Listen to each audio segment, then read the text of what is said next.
Shalom, brothers and sisters, and once again, this is your boy, Shabar Judah Israel, bringing you another short lesson concerning Solid Foundation International Ministry. Yes, Solid Foundation International Ministries, also Solid Foundation Israelite Academy. On today, I'm going to do a short lesson concerning what was the fruit in the Garden of Eden. What was the fruit in the Garden of Eden? This is the lesson on today. So we say Tawab Yuwang, Akiyam, Tawab Yuwang, Atwayam, through the Spirit and power, Yahweh Hashem Yahushai. We gonna do this. So before we get into the lesson, we want to give double honors to the elders and the apostles, salutations to the Akim that's preaching the truth and sincerity, and last but not least, all praises and glorification and due honor is to Yahweh, Yahushai, who the world know as God and Jesus Christ. So let's get into the lesson. What was the fruit in the Garden of Eden? Let's go. Some people say the fruit in the Garden of Eden was an apple. Now, do you really want me to believe that the fruit in the Garden of Eden was an apple? It was not an apple. Some say it was a fig. It was not a fig. Okay? By the end of this lesson, brothers and sisters, you're going to know what the fruit is in the Garden of Eden. So let's get it. We got to let Scripture interpretate Scripture. So let's go back into the book of Genesis. We're going to look at chapter 2 and chapter 3 to get edification on what was the fruit in the Garden of Eden. Some brothers and sisters may not know, but by the end of this lesson, brothers and sisters, you will be 100% edified concerning what was the fruit in the Garden of Eden. So we're going to go in Genesis chapter 2 to kick this thing off, King James style. Let's get it. This is Genesis 2 and 9. Okay. Let's get it. And out of the ground made the Lord God, which is Yahweh, power. The Lord in all caps is Yahweh. G-O-D is Allah. Okay. If it was God's, if it was plural, it'd be Alayam. So out of the ground made Yahweh, Allah, Lord God, to grow every tree that is pleasant to the sight and good for food. The tree of life also in the midst of the garden, and the tree of knowledge of good and evil. Now, brothers and sisters, when you look at Genesis chapter 2, verse 9, these are not trees as we know today as oak trees, cedar trees, pine trees. Okay, these are not those type of trees. Basically, right here, these are people. These are people. It says, out of the ground made the Lord God to grow every tree. Okay, so we're going to be toggling back and forth between Genesis chapter 2, verse 9, and we'll be toggling back and forth with Genesis 2 and 7 to make my point here. It says, out of the ground made the Lord God, Yahweh, Allah, to grow every tree. Okay, so out of the ground made Yahweh, Allah, to grow every tree. Okay. Now, these are not literal trees today, okay, such as sycamore trees and things in that nature. These are not literal trees. These are people. How do we know that? Let's skip back up to Genesis 2 and 7. It says, and Yahweh Allah formed man of the dust of the ground. So where did man come from? Where was man formed? Man was formed from the dust of the ground. Okay, so we'll just go back and toggle down to Genesis 2 and 9. So if man, pursuing the Genesis 2 and 7, was made of the dust of the ground, Genesis 2 and 9 says, out of the ground made Yahweh Allah to grow every tree. What you're going to discover is in Genesis 2 and 7, it says that man was made of what? The dust of the ground. But Genesis 2 and 9 states that man was made basically out of the ground, same substance out of the ground, but it states man in Genesis 2. It states man in Genesis chapter 2 verse 9 as trees. Okay, so toggle back up to Genesis 2 and 7. So Yahweh Allah formed man of the dust of the ground.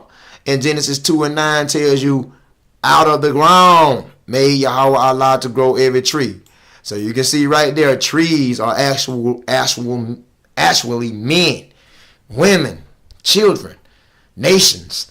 Back in the ancient world, they classified trees as nations, or nations as trees back in the ancient world. Now here is the table of nation display. Let's zoom in, brothers and sisters. The table of nation display right here. These are 18 table of nations in the book of Genesis. These are the 18 progenitors of all these nationality of people today. Okay, as you can see, it has Jacob, which is Israel. It has Esau, which is Edom. It has Elam, Ashur, Aram, Ishmael, Moab, Ammon, Cush, Mizraim. All these people right here on the right hand side was actually progenitors that started nations of people. Okay, like Jacob started the 12 tribes of Israel, which are the modern day Negroes, Hispanics, and Native Americans. Okay, we know that Esau became Edom. That's his nickname, Edom, which means Adawan, which means red. He became the progenitor of all you so-called white people. And then Elam became the progenitor of the East Indians over in India, the Eastern Hemisphere, and so forth. All these people on the right-hand side became progenitors of these nations over here on the left-hand side. Like Ishmael became the progenitors of the Arabs. So all these Arabian people came out of Ishmael. Okay, as you get the point, all these Chinese people today came out of Moab. All these Japanese people came out of Ammon. Ethiopians came from Cush. Egyptians came from Mizraim, and so forth. So all these table of nations in the earth today, back in the ancient world, was classified as trees. Okay, so it's 18 table of nations. Back in the ancient world, it was trees. It was classified as nations, people. Nations was classified as trees. Do not forget that, however, because this is going to be very essential to your learning. So when we go back in Genesis, brothers and sisters, 2 and 9, out of the ground made Yahweh Allah to grow every tree, meaning every nation. Okay? Out of the ground he made every tree that is pleasant to the sight and good for food. Now, I know what you're probably saying. How can every tree be stated as nations of people? How can every tree in the ancient world be stated as nations of people when he classified in Genesis 2 and 9 that these trees is pleasant to the sight and good for food? Okay, this is not, when it says good for food, this is not literal consumption. Basically what it means is it's okay for basically back in the ancient world, because we had Adam and Eve. They was not the only two people in the Garden of Eden. Okay, and now I show you this. Before we get more into Genesis 2 and 9, we also going to go over what was the fruit in the Garden of Eden, because it was not this right here. So, to state my claim, brothers and sisters, Genesis 2 and 9. All right, I'm just going to show you that Adam and Eve was not the only two people in the garden, and we'll go back and break down the rest of Genesis 2 and 9. So, let's skip over to Genesis 5 and 1. And we're going to show you that Adam and Eve was not the only two people. Genesis 5 and 1. This is the book of the generations of Adam. Okay, in the day that Allah created man, which is basically Allah, God, created man in the likeness of Allah, made he him. Okay, so it's talking about Genesis 5 and 1 concerning the generations of Adam. Now, was Adam the only one in the Garden of Eden? Or was it more than just Adam and Eve? I'm going to show you this. Genesis 5 and 2. Male and female created he them. So on the behalf of Adam and Eve, male and female created he them, right? Right. And blessed them, okay?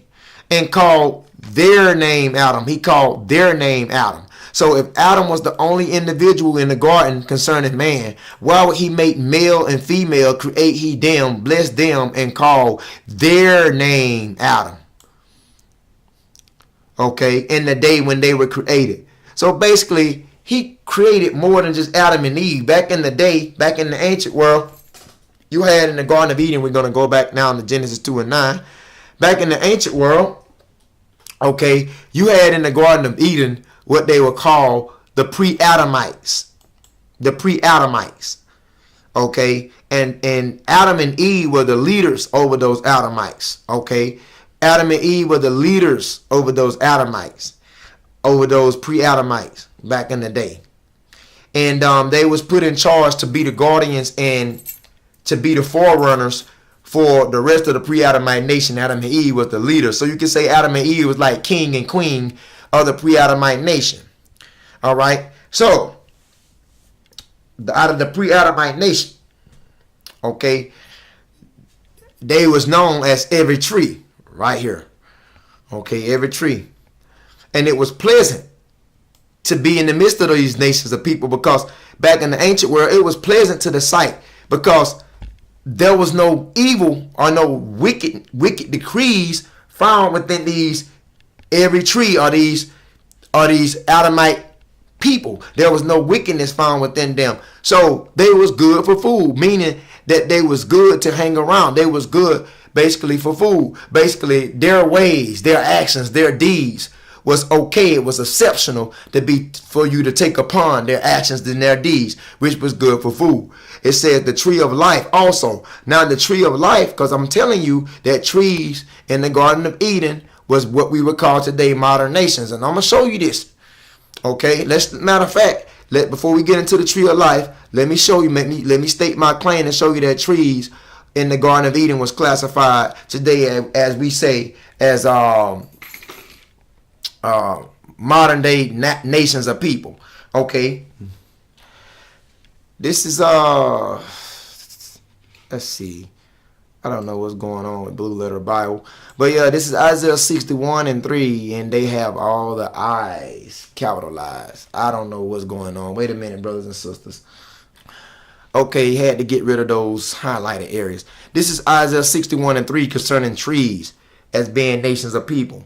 To appoint unto them that mourn in Zion, to give unto them beauty for ashes, the oil of joy for mourning, the garment of praise for the spirit of heaviness, that they might be called trees of righteousness, the planting of Yahweh, that he might be glorified. So you can see right here pursuing Isaiah 61:3. Okay, this is concerning Zion, the Israelites, the chosen people, blacks, Hispanics, and Native Americans. Says that you were known as trees of righteousness in Isaiah 61:3. Okay, so yes, people in the Garden of Eden, the trees were known as nations of people back in the ancient world. This is just one account, Isaiah 61:3. The children, the daughters of Zion, the men of Zion, is known as trees of righteousness. Okay, trees of righteousness. Okay, so now I'm going to show you a second account concerning that the trees in the Garden of Eden was what they would call modern day nations of people. All right, now, brothers and sisters, as we stated earlier, we looked at Isaiah 61:3. It says that the Zion children of Israel, okay, Zion, the children of Israel, was known as trees of righteousness. Okay, now we're going to take a look at some of the table of nations today, back in the ancient world, to see what they were called. Now, when you look at let's look at number 4 as Assyria. Now, Assyrians came from Ashur, which is basically, he came from the bloodline of Shem. Ashur came from the seed line of Shem. Now, Ashur created a nation of people today known as the Assyrians. What did they call the Assyrians in the ancient world? Okay, we're going to show you, brothers and sisters, in Ezekiel 31:3. It says, okay, and it says, behold, the Assyrian was a what? The Assyrian was a cedar.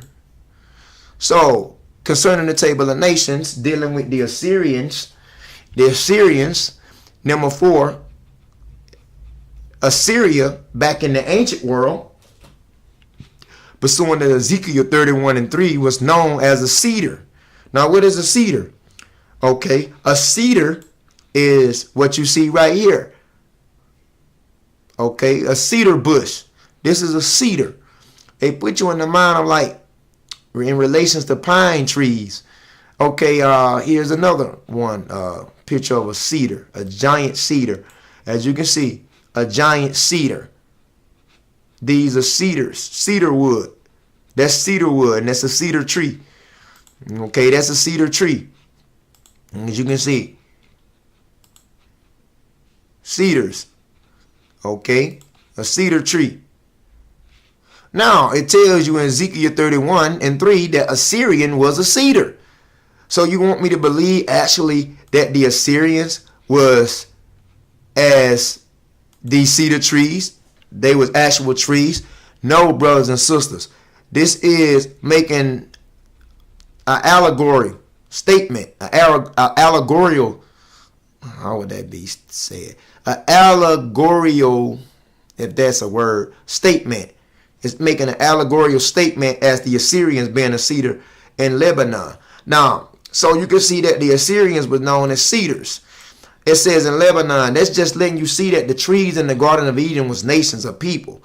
It says with fair branches and with shattering straw and of a high statue, and its top was among the thick boughs. All right. And it just goes on to say how the waters made him great and the deep set him up on high with her rivers running around, and about his plants, and sent out her little rivers into all the trees of the field. Ezekiel 31:4. It goes on. Now, okay, I'm going to show you something pursuing Ezekiel 31 and 5. Therefore his height, it's still talking about the Assyrians, right? Therefore his height was exalted above all trees of the field, and his boughs were multiplied, and his branches became long because of the multitude of the waters when he shot forth. This is an allegorical statement concerning the Assyrians on the table of nations right here, concerning the Assyrians being, which is number 4, concerning the Assyrians being a cedar bush. This is an allegorical statement in Ezekiel 31, as we seen. Going on down. Now we're going to give you an account beginning with Adam. Okay. Now this is a deep dark saying pursuing Ezekiel 31 and 8. This is on the behalf of Adam. Okay. It says the cedar in the garden of God. The garden of God was the Garden of Eden. The cedars in the garden of God could not hide him. Okay. See, the cedars in the garden of God cannot hide him. Now, who is in reference to the cedars? Who is in reference to the cedars? We already showed you that already. It says in Ezekiel 31 and 3 that the Assyrians was in reference to being the cedar bushes. So in the Garden of Eden, what you got today at the table of nations back in the ancient world, the Assyrians, number 4, was classified as cedar bushes. Okay. They was classified as cedar bushes. So the trees in the Garden of Eden, the cedar trees in the Garden of Eden, was the Assyrians. Okay. I just want to point that out. State my claim. Ezekiel 38 is on the behalf of Adam. It's speaking on the behalf of Adam, who the Most High created to be the leader of the Adamite nations. So it says the cedars, which were the Assyrians, in the Garden of God could not hide him. Now, who is this talking about? It's talking about Adam. Why it says that the cedars in the Garden of God could not hide him? Why? Because it's going to explain. The fir trees was not like his both. So it goes on to say fir trees was not like his both. Because the fir trees, brothers and sisters, in the table of nations today was classified as various other nations. Okay? But we know it wasn't number 2 that's classified as a fir tree, because number 2 in the Garden of Eden was classified as the tree of knowledge of good and evil. So out of all these trees, it was pleasant to the sight. But number 2, he was the tree of knowledge of good and evil. That same tree that God told Adam and Eve and the Adamite, along with the other heathenistic nations, not to eat from. That was the tree of knowledge of good and evil. Number 2 in the garden.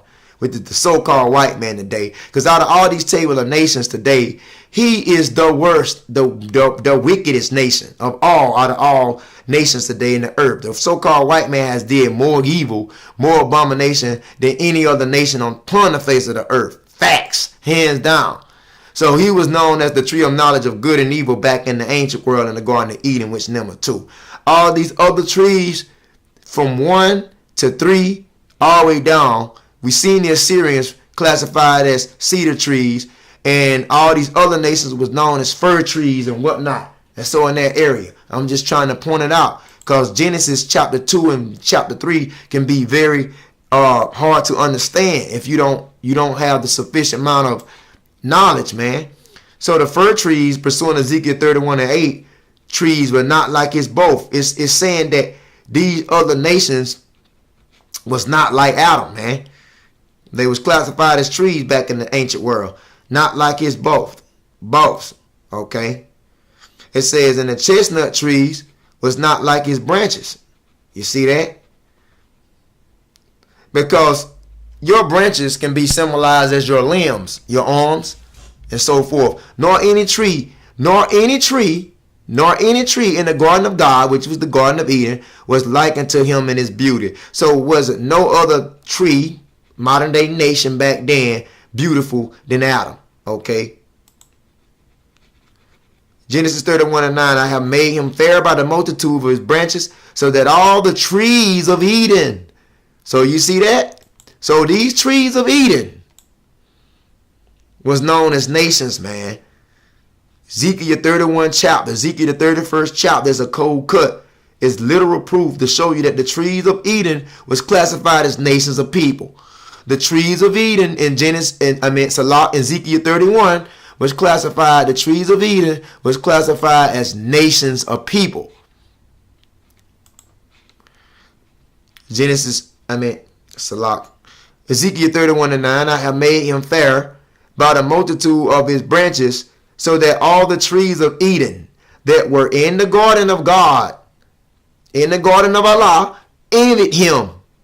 Now, do trees envy one another? Do trees become jealous of one another? Literal trees such as pecan trees, cedar trees such as, oak trees, like I stated, sycamore trees, pine trees, and so forth. Do trees that actually bear leaves, do they envy one another? No. It's using a personification, an allegorical statement to show you that the trees of Eden was nations of people. And out of all these trees, it says that Adam was the most beautiful one, most comely one. It says, and then basically all the trees of Eden that were in the garden of God envied him. Envied who? Envied Adam. So all these other nations in the garden of Eden were symbolized as trees, man. Okay, y'all got that, right? Let's move on. This is another account concerning that trees in the Garden of Eden in the ancient world were actually nations today. Then said he to the multitude that came forth to be baptized. Now this is Yahushua speaking. Matter of fact, let me turn on the red letters to show you that this is the Son of God, Yahushua speaking. So let me turn on those red letters. This is Luke 3 and 7.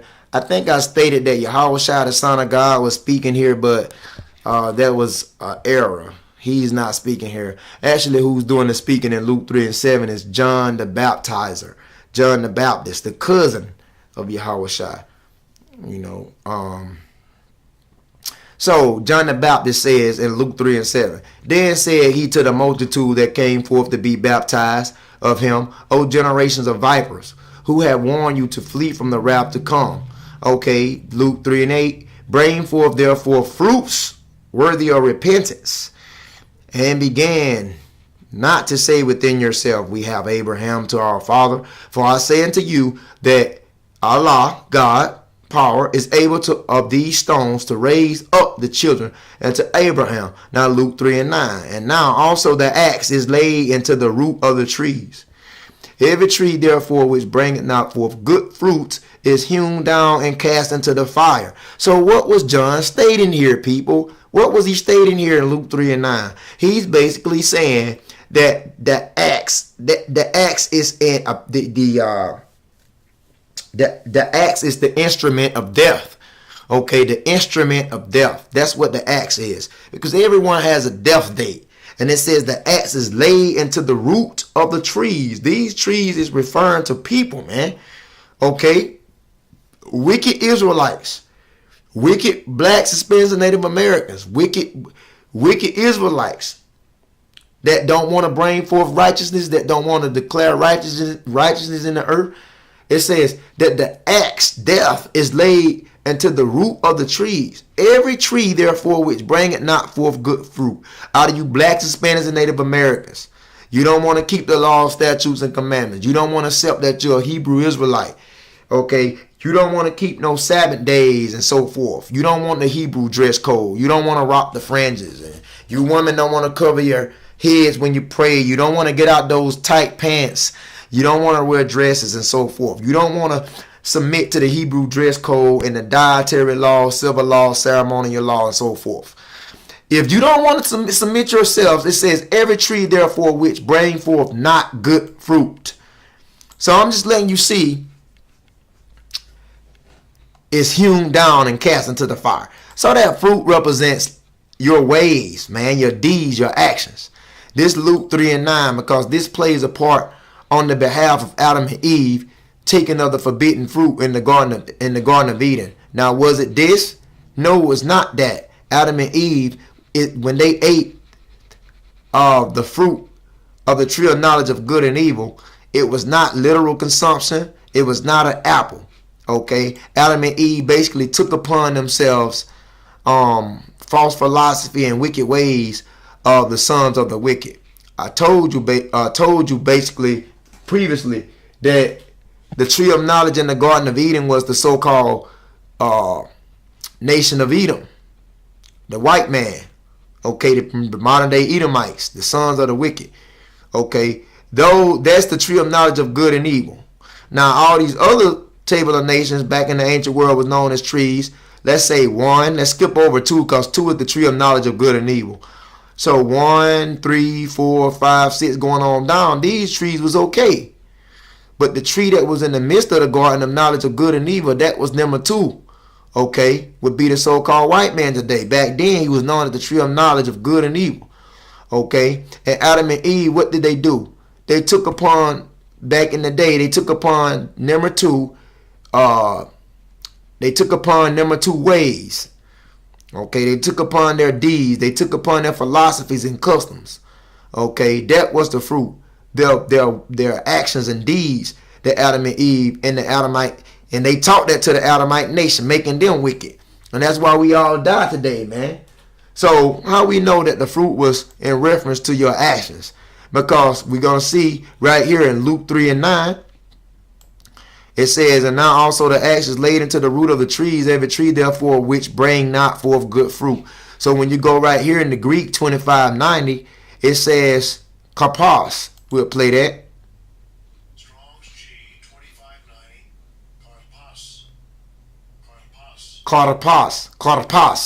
Karpos. That's 2590 in the Greek, which is fruit. Now, is these literal fruits such as that's fit for consumption? No, we're gonna show you, man. Okay. It says number A is what we focusing on here. It says work, act, deed. So fruits is known as, fruits can be your works, your actions, okay, your deeds, okay. That's what it means. Pursuant to karpos in the Greek, works, actions, and deeds. So therefore, when we go back to Luke 3:9, and when we read that over, keep in mind that fruits in the Greek is karpos, which means works, actions, and deed, which is 2590 in the Greek dictionary, 2590, however you may prefer that. That's karpos, which means works, actions, and deed, right? So when we read Luke 3:9, we can see in Luke 3:9, brothers and sisters, John the Baptist said, and now also the axe, which symbolized death, is laid into the root of the trees. What trees? These wicked people, man, that don't want to keep God's commandments. Every tree, therefore, which bring not forth good fruit, bring forth not good works, good actions, and good deeds, is hewn down and cast into the fire. That's not talking about hell. Okay, this fire is in reference to nuclear destruction. Because all you jakes, man, you blacks, Hispanics, and Native Americans, all of you is going to get it. No one escapes. If you know about regeneration, if you know about reincarnation, you come back on the earth to serve judgment. And nobody's going to escape these ICBM missiles, the intercontinental ballistic missiles that's on reserve to destroy America. Nobody's going to miss that, man. And that's laid up for you brothers and sisters that don't want to keep God's laws. You ain't nothing but trees, and the axe, which is death, destruction, is laid at your root, man. To what? To cut you down, man. To hack your ass down and throw you in the fire, which is nuclear destruction. So fruit is in symbolism to works, actions, and deeds, as we saw. Okay, so we don't even need to go any further concerning fruit. We know that fruit is works, actions, and deeds, man. But for us to take, it's not apples, brothers and sisters. It's not this that Adam and Eve consumed in the garden. They consumed evil works, evil actions, and evil deeds of that tree of knowledge, which would be today the so-called white man, number 2. Okay, that's what's going on, man. I give you another account. Matthew 13:24, in reference to fruit. Just letting you see, man, it's not this, brothers and sisters. That was not the forbidden fruit in the Garden of Eden. Matthew 13:24, another parable put he forth unto them, saying, the kingdom of heaven is likened unto a man which sowed good seed in his field. Okay, it says, but why man slept, his enemy came and sowed tares among the wheat and went his way. Now, this is talking about interracial marriage. Now, this is another lesson within itself, but this is talking about how the so-called white man right here, concerning the table of nations, number 2, how the so-called white man raped the children of Israel and raped and mingled his seed among the children of Israel, creating tares among the wheat. That's all it's talking about. Interracial sex. Okay, the so-called white man raped the children of Israel, mingled his seed among the chosen seed. That's all it's talking about. Why man slept, basically. Why we didn't know knowledge of self and who we were as the Jews. Why we was in this stupid state of mind. Okay, we didn't know who we were from slavery. His enemy came. The so-called white man came, sowed tares among the wheat. Now the tares is the children of the wicked, which is the so-called white man, the white race. And the wheat is the children of Israel, man. So the tares right here would be number 2 in the table of nations. Those are the tares. And the wheat would be number 1. That's the chosen people, blacks, Hispanics, and Native Americans. Now this is another lesson within itself. But let's focus on the fruits. Okay, Matthew 13:26. But when the blade was sprung up and brought forth fruits, okay, then appeared the tares also. So it said that, brothers and sisters, there was a man which sowed good seed in his field. Pursuant to Matthew 13:24, that man is Yahushua, Son of God, who they call Jesus Christ. He sowed good seed. The good seed of his field is the children of Israel, blacks, Hispanics, and Native Americans. That's the good seed, number 1. The elect. Okay, the ones that's keeping the law, statutes, and commandments. Out of the blacks, Hispanics, and Native Americans being the Israelites. You are the chosen seed. You are the good seed. But while you slept, some of you blacks, Hispanics, and Native Americans, you still sleeping because you don't know who you are. As the blacks, so-called blacks, don't know they are the real Jews. As you slept, basically, your enemy came and sowed tares. Meaning that the so-called white man came and did what? Planted his seed among our women, man. You Israelite women that's still sleeping, that wanna marry the so-called white man. He sowed his tares, his sperm. He shot his sperm, okay, in your vagina, okay, which the Israelite woman would be classified as the wheat. He shot his sperm in you Israelite woman vagina that's sleeping, that don't know you are the Israelites, and went his way. And then when you conceived the child, when the blade was sprung up, you brought forth fruit. That means the fruit right here is in reference to your children, the fruit of your womb, your children. When you brought forth your children, then appeared the tares also. Basically, you mixed breeds, mixed children, so to speak, today. Because the so-called white man sperm in your vagina, and when you so-called African American women, which are the real Jews, brought forth your children. Then they came out mixed breeds. That mixed breed is the tares that was mixed among the wheat, man. That's another lesson within itself, man. Let's get to the point. Okay. Now let's go down. Let's see. Now he's gonna explain this parable. I want to just bring out something right quick. All right. Now he explained the parable right here. Matthew 13:37. He answered and said unto them, he that soweth the good seed is the Son of Man. Like we said, this is Yahweh Shai, who the world calls Jesus Christ.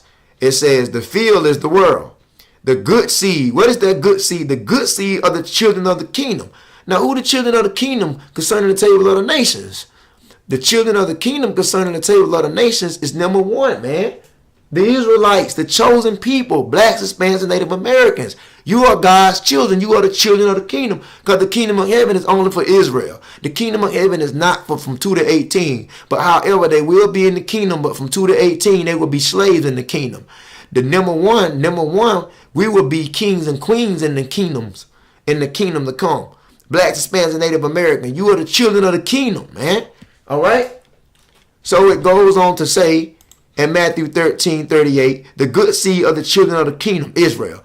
But what are the tares? The tares are the children of the wicked one. Now, who the children of the wicked one concerning the table of nations? Who the children of the wicked one concerning the table of nations? The children of the wicked one is number two, man. They the children of the wicked one. Number two is the children of the wicked one. The so-called white man, the Edomites, they are the wicked one. So it's not hard to see that in the ancient world, in the Garden of Eden, the tree of knowledge of good and evil was number two right here, man. They the children of the wicked one.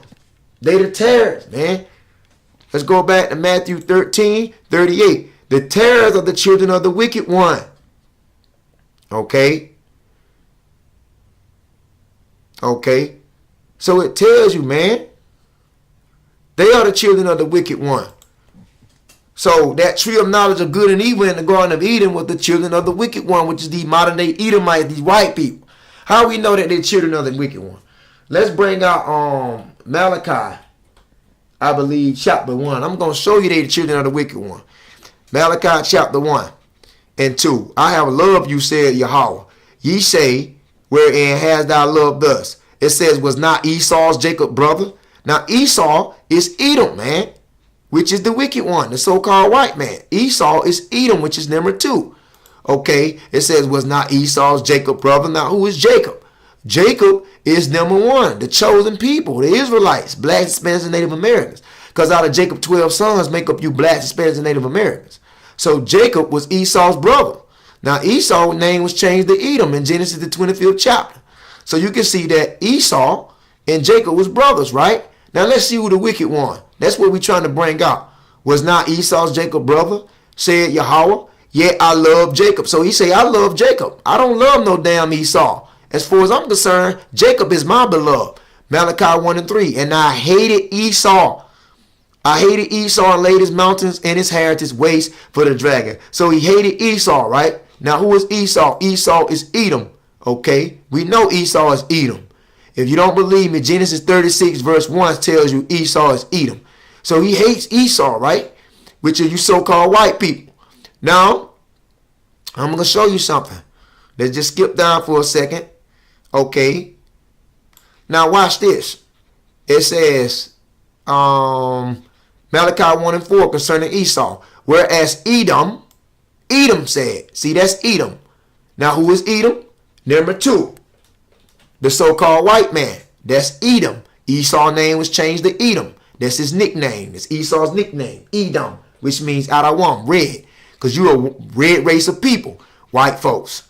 Whereas Edom said we are impoverished, but we will return. They did that during the Renaissance period, 1453, and build a desolate places. Thus said Yahweh of hosts, they shall build and I will throw down, and they shall call them what? The border of wickedness, and the people against whom Yahweh had indignation forever. So the Most High hate you crackers forever, man. You don't have salvation and repentance. You hate it forever. You despise forever. And you also the border of wickedness. Okay, so you the wicked ones, man. Okay, that's what I want to bring out. Pursuing in Malachi 1 and 4. Esau is the border of wickedness. So in the Garden of Eden, in the ancient world, the tree of knowledge of good and evil was Esau, number 2, the so-called white man back then.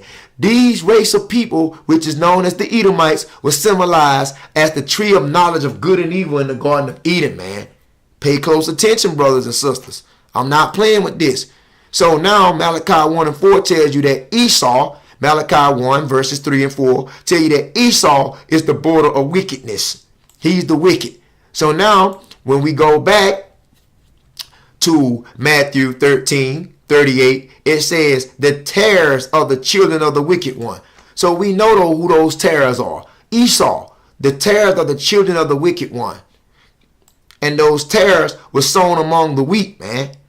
When the so-called white man raped our black sisters and mingled his seed, creating mixed breeds, man. All right. So now we can go back to Genesis chapter 3.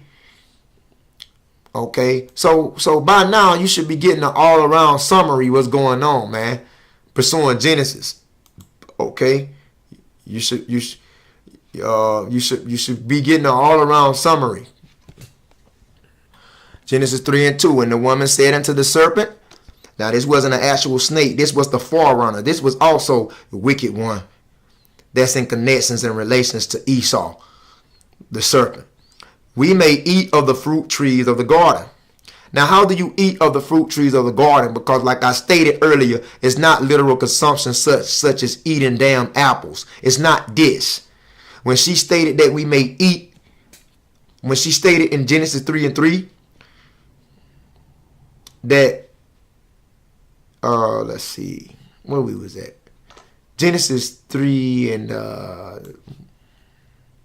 2. When the woman stated that we may eat of the fruit trees in the garden, it's not like this. To eat of trees in the garden, remember the nations of trees, such as Table of Nations today was classified as trees, all these 18 nations. How would you eat of these nations? How would you eat of these nations? I'm going to show you how you would eat of these nations, pursuing the Genesis 3 and 2. Because it says that Eve said that we may eat of the fruit trees of the garden. How would that be? That's not literal consumption. It's not as far as consumption, eating. It's not that. So how would you eat physically? How would you eat if it's not literal consumption? Pursuing the Genesis 3, we may eat of the fruit trees in the garden. Check this out. How would you eat of different nations that was classified as trees in the garden? Pursuing the Genesis 3 and 2. How would you eat of these nations? Check this out. Revelation 10 and 1. And I saw another mighty angel come down from heaven. This is John the Revelator speaking. Clothed with a cloud, and a rainbow was upon his head. And his face was as were the sun. And his feet as pillars of fire. Okay, Revelation 10 and 2. This is how you would eat of these trees, which is classified as modern day nations today. It says, Revelation 10 and 2, and he had in his hand a little book open, and he set it, and he set his right foot upon the sea and his left foot upon the earth. We're going to go all the way down to make my point. Revelation 10 and 3, and he cried with a loud voice, and when a lion roared, and when he had cried, 7 thunders uttered their voices. Now, I'm going to get straight to the point. Okay. Let's see. Skip down to Revelation 10 and 9. Verse 9. This is John the Revelator. And I went unto the angel and said unto him, give me the little book. Now, the little book is in reference to the Bible. Okay. The Holy Bible today. He said, give me the little book. And he said unto me, take it and eat it up. Remember Genesis 3 and 2. The woman told the serpent, we may eat from the trees in the garden. It says, take it and eat it up. Now, is this actually talking about consumption? Is this talking about you putting a book in your mouth and chewing on it? No. It says this little book, John the Revelator, on the behalf of Revelation 10 and 9, that little book, the angel said to John the Revelator, take it and eat it up, and it shall make thy belly bitter, but it shall be in thy mouth sweet as honey. Now, he's not talking about literal consumption as chewing on a book. Okay, you don't take textbooks and chew on a damn book. It's not talking about that. When it says take it and eat it up, that means to learn. Okay, to get acquainted, to learn of this little book, which is the Bible. Because in the Bible, you have a compilation of little books. Okay, like Genesis, Exodus, Leviticus, Numbers, Deuteronomy, Joshua, Judges, Ruth. You know, these books are known as little books, and the compilations of these books makes up the Holy Bible. So these little books, you're supposed to study and learn. You're supposed to take it and eat it up. So to eat something up, to take it and eat something up, is to learn of it. Okay, pursuing to Revelation 10 and 9. It says, and it shall make thy belly bitter, but it shall be in thy mouth sweet as honey. Yeah, because when you first come into the truth, it's sweet, man. It's exciting, but it can become bitter once you increase in knowledge. Much sorrow increase. So Revelation 10 and 10, and I took the little book, which is the Bible, and of the angel's hand, and I ate it. Now, did he actually swallow some scrolls down? No. He learned of it. He studied it. He ate it up, and it was in my mouth sweet as honey. Because when you come into the truth, you're excited. It be sweet as honey in your earlier stages. And as soon as I had eaten it, it said it was in my belly bitter, because the truth get bitter after a while. Once you find out how you being screwed by the system, how you find out the oppressor, how you being oppressed. Even Ecclesiastes 7 and 7 says, surely oppression maketh the wise man mad. So when you wise, everything around you, you're going to see it for what it really is, and it's going to become bitter to you, man. But I just wanted to make a point with Revelation 10, verses 9 and 10. It says to take something up and eat something up is to study, man. Okay? So when we go back in Genesis 3 and 2, let's look at that. Genesis 3 and 2. Now you can understand when Eve said to the serpent, the mischievous, cunning forerunner for Esau, said we may eat of the fruit tree. That means we may learn, we may study, okay? We may be acquainted, we may acquaint ourselves with those nations of people that was known as trees in the garden. We may eat of those fruit trees of the garden. It's not nothing wrong with us to learn from those trees and acquaint ourselves with those trees. Remember what we just showed you what eat means, to learn. Okay, of those trees in the garden. Now pay attention to Genesis 3 and 3. But the fruits of the tree which is in the midst of the garden. Okay, the fruit of the tree which is in the midst of the garden.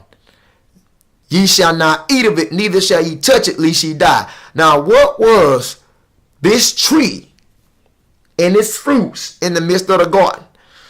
Today it would be number 2. You see that? So Eve was basically saying of the trees of the Garden of Eden, we can eat of. We can Eve would be basically in a categorized. Well, Eve would be considered as number 1, the nation of Israel, because Adam and Eve were the chosen of the Adamites, and see, Eve would be in number 1 today as the Israelites. She said that in the garden we can eat of every tree in Genesis 3 and 2, like such as number 1. We can eat of number 3. From going all the way down. But the tree of knowledge of good and evil we can't eat. Who is that? Number 2 right here, man. Edom. The Edomites. The white folks.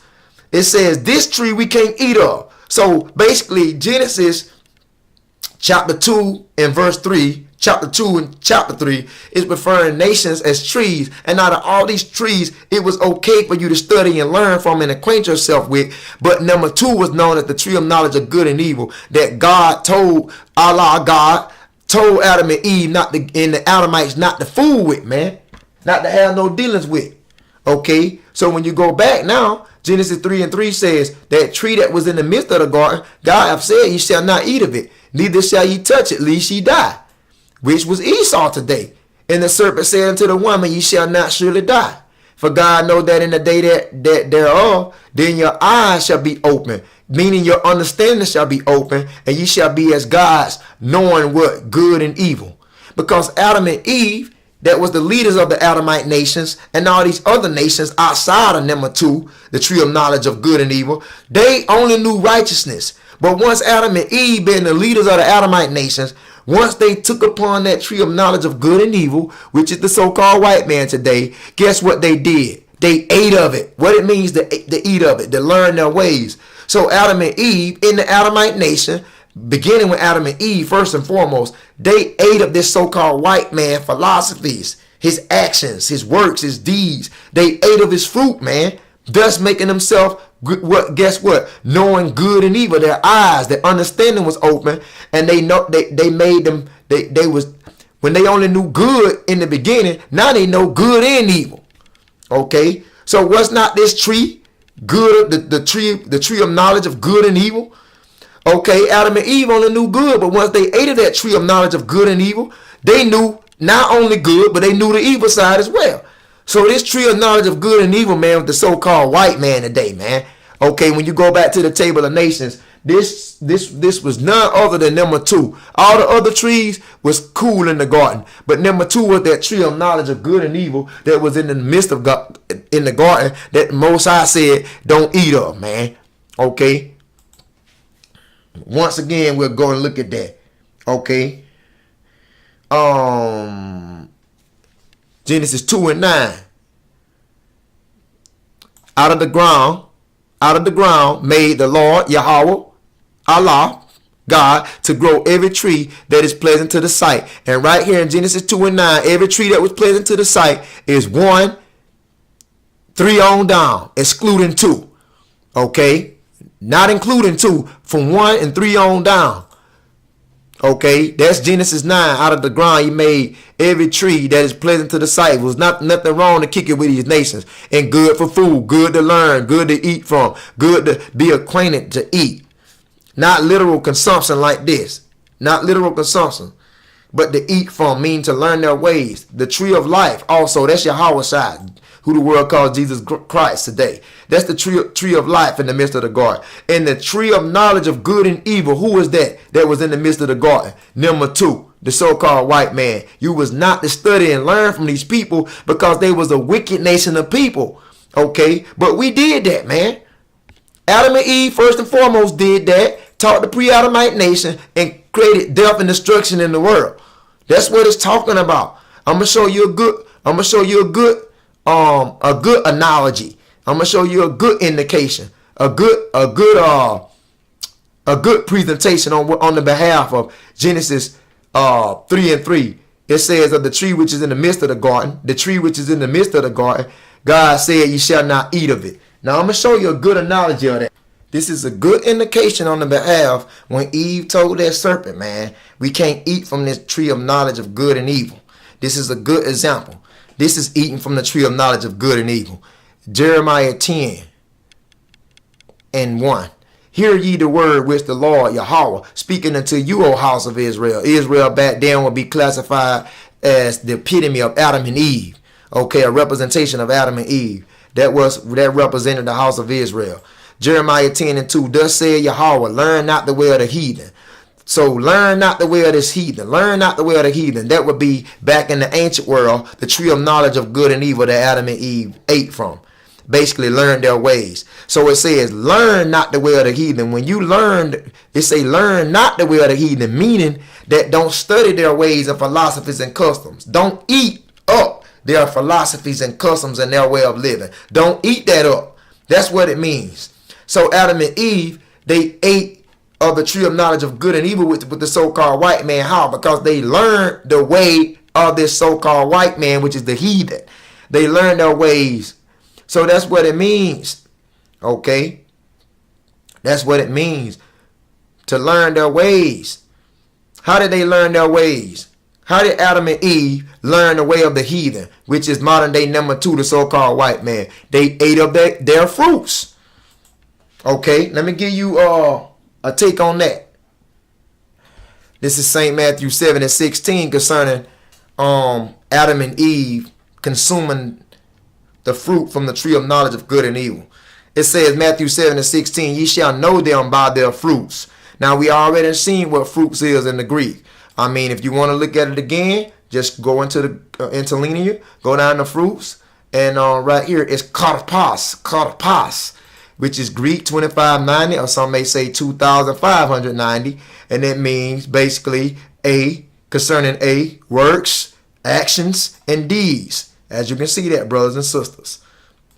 So what is fruits? Works, actions, and deeds, which is karpos in the Greek, which is 2590. Okay, so now we can Read clearly now and understand.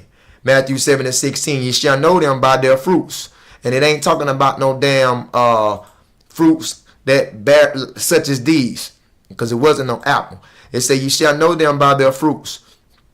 Do man gather grapes of thorns, of thistles? So it's saying you shall know them by their fruits, meaning by their actions, their ways, their actions and deeds. When they say you shall know them, who's the them? You shall know them. Who's the them? Matthew 7:15. False prophets and other wicked Israelites that don't want to keep God's commands. You shall know them by their fruits. You shall know them by their ways, their actions and deeds. Not this. This was not what Adam and Eve consumed in the Garden of Eden. So I'm hoping you understand it by now. Okay, they took upon themselves of that tree of knowledge of good and evil, which is today would be number 2, the so-called white man. Out of all these other trees, he was the tree of knowledge of good and evil. And they took upon his ways. They studied his customs and traditions, thus making themselves bring upon themselves destruction and death. So Matthew 7:16, you shall know these false prophets, these wicked men by their fruits.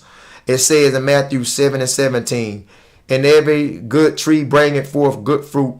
Even so every tree bring forth good fruit, but a corrupt tree bringeth forth evil fruit. Now it says a corrupt tree bringeth forth evil fruit. What was that corrupt tree in the Garden of Eden? The tree of knowledge of good and evil, man. Matthew 7:17 says a corrupt tree bringeth forth evil fruit. Yeah, like the so-called white man. Every damn thing that he does is evil, man. He's the epitome of destruction and death, man. He's known as the vessels of wrath in Romans the 9th chapter. I'm going to show you that. So it says a corrupt tree cannot bring forth no damn good fruit. And that's why it ain't in you white people to do good. It's all in you white people to tell lies and to start our history as a nation, man. Because you don't have no good fruit. Because it's not in you to do good. Therefore, a corrupt tree can't bring forth no good fruit, man. Because you wicked as hell. Number 2. And you other nations too, but not like the so-called white man. So he's definitely that tree of knowledge of good and evil in the garden. And I'm going to show you that the so-called white man is the epitome of death and destruction. Okay? Pursuant to Matthew 7:17. A corrupt tree bringeth forth evil fruit, man. Okay? Now who is that corrupt tree? The so-called white man. I'm going to show you this. And then we'll close out. Okay? Romans 9:13. This is all in reference to Esau and Jacob. Romans 9:13, as is written, Jacob have I loved, but Esau have I hated. That was stated in Malachi, the 1st chapter, after verse 1 going down. As is written. It was written in Malachi, Jacob have I loved. Who was that? The Israelites. Number 1, the chosen people. Blacks, Hispanics, and Native Americans. God's children, the children of the kingdom. It says, but Esau, that old Esau over here, who is that? Esau is Edom. He say he hates the so-called white man. Romans 9:13. He hates the so-called white man, okay, which was the tree of knowledge of good and evil in the Garden of Eden. He hates you so-called white people, okay? So you're going to say that God is unrighteousness because he hates you so-called white people? That's what Romans 9:14 saying. Shall we say is there unrighteousness with God? God forbid, because he can do anything he wants. He's God. He's the Most High. And he created you so-called white people to be the epitome of death and destruction. I'm going to show you this. Okay. Now when you go all the way down, concerning in Romans chapter 9, it says right here. Romans chapter 9, let's see.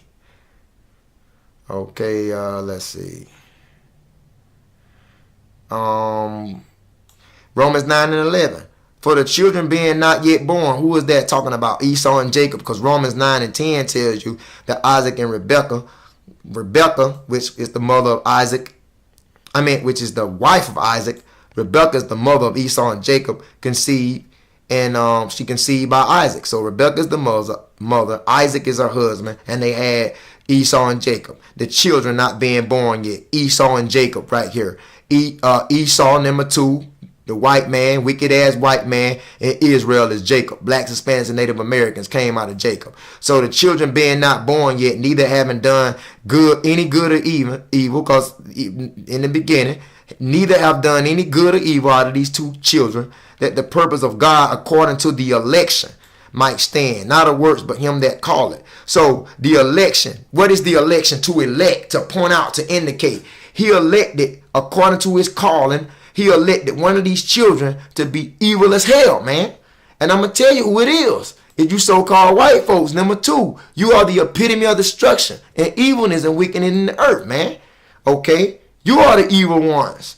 According to God's election. You can't question God. He elect you so-called white folks to be evil in the earth. You are the damn tree of knowledge of good and evil in the Garden of Eden, man. Okay? So it was said that the elder shall serve the younger. Where is that at? In Genesis the 25th chapter. Told that Esau, which is the eldest, shall serve the younger, which was Jacob. Then it says, Romans 9:13, as it's written, Jacob have I loved, and Esau the white man have I hated. Now it's going to show you who Esau, and it's going to show you his agenda and his obligation in the earth. Now watch this. Okay, let's go on down.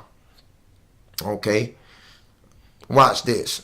Have not, Romans 9:21, have not the potter power over the clay of the same lump to make one vessel to honor. Who was that vessel to honor? Jacob. Which are the Israelites, number 1, to make one vessel to honor and another to dishonor. Who is that vessel of dishonor? The vessel of dishonor is the so-called white man, because this is concerning Esau and Jacob in Genesis in Romans chapter 9. So the vessels of dishonor is Esau, man, and the vessels of honor is Israel, Jacob, which is blacks, Hispanics, and Native Americans. Romans 9:22. What if God willing to show his wrath and to make his power known? Endured with much long suffering. The vessels of wrath fitted to destruction. So Esau is the vessels of wrath. Esau is the vessels of wrath. Esau is the vessels of wrath. Number 2, he was created to be a vessel of God's wrath. So God executes wrath and destruction through this so-called white man. Okay, so that's the tree of knowledge of good and evil, man. Okay. That's what it is. He's the vessels of wrath. What is his fate? Fitted to destruction, man. You so-called white people, you fitted to destruction. That's your purpose in the earth, to cause destruction and wrath, chaos, abomination, wickedness. That's how we know you the tree of knowledge of good and evil in the Garden of Eden, man. That's you. So I wouldn't be eating from this so-called white man fruits.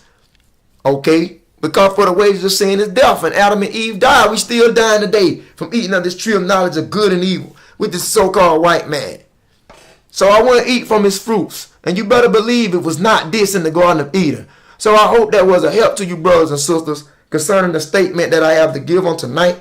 And with this lesson has been approximately an hour and 2 seconds. So with this, brothers and sisters, I hope you was edified. This is very good understanding of the breakdown of Genesis. Not the full breakdown, but I hope you take this and share it with the world and edify these blacks, Hispanics, and Native Americans. Show them who they are. Show them what the Bible is about. Till next time, Shabar Judah Israel, Solid Foundation International Ministries. Shalom.